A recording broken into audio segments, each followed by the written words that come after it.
નમસ્કાર, વંદે માતરમ. હું મયુરી પડિયાર શિવ વશિષ્ઠ વિદ્યાલયમાં ધોરણ 2માં ઇંગ્લિશ વિષયનો અભ્યાસ કરાવું છું.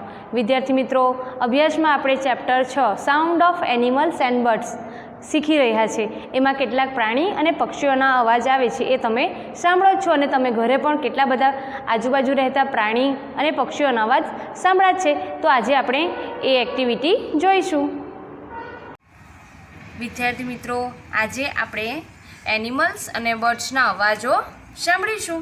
તમે આજુબાજુ ઘણા એનિમલ્સ અને બર્ડ્સ જોયા છે, પણ આજે આપણે એના અવાજો સાંભળીશું. તો પહેલું છે DOG, ડોગ એટલે કૂતરો. ડોગનો અવાજ બાર્ક, ઇંગ્લિશમાં બાર્ક કહેવામાં આવે છે અને ગુજરાતીમાં એને ભસવું કહેવામાં આવે છે. તો કૂતરાનો અવાજ કેવો હોય છે તમે બધાએ સાંભળો જ છે. ઓકે, આ હતો કૂતરાનો અવાજ. ત્યાર પછી કેટ, કેટ એટલે કે બિલાડી.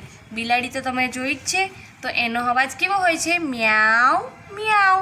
ત્યારબાદ છે COW, કાવ. કાવનો અવાજ છે મૂ. મૂ એટલે કે ભાંભરવું. ઇંગ્લિશમાં મૂ કહેવાય છે, ગુજરાતીમાં ભાંભરવું કહેવામાં આવે છે.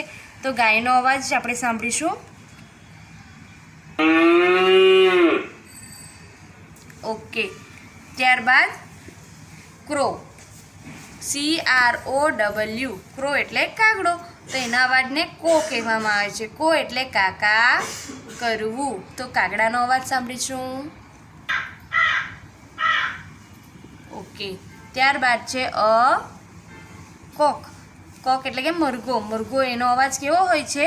કુકડે કુક.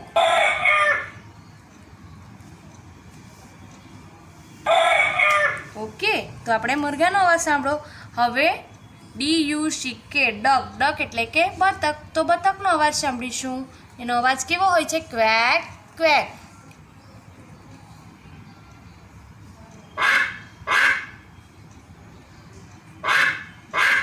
ઓકે, આ હતો બતકનો અવાજ. ત્યારબાદ છે હેન.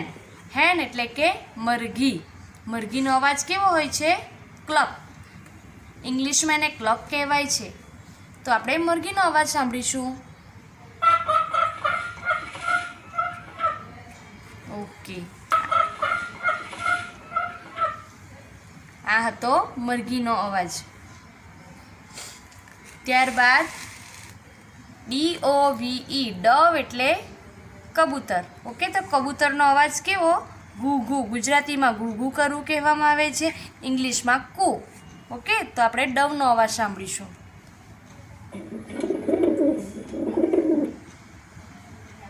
ત્યારબાદ છે લાયન. લાયન એટલે સિંહ. સિંહ ગર્જના કરે છે. ગર્જનાને ઇંગ્લિશમાં રોઅર કહેવામાં આવે છે. તો આપણે સિંહની ગર્જના સાંભળીશું.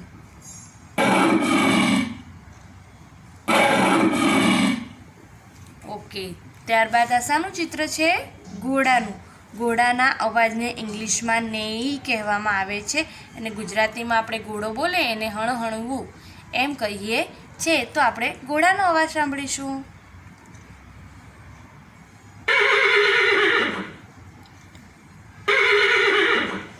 ઓકે, ત્યારબાદ છે એલિફન્ટ.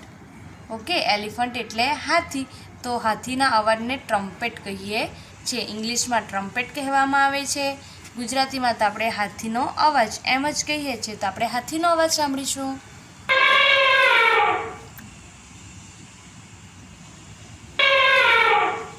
ઓકે, અને આ છે GOAT, ગોટ.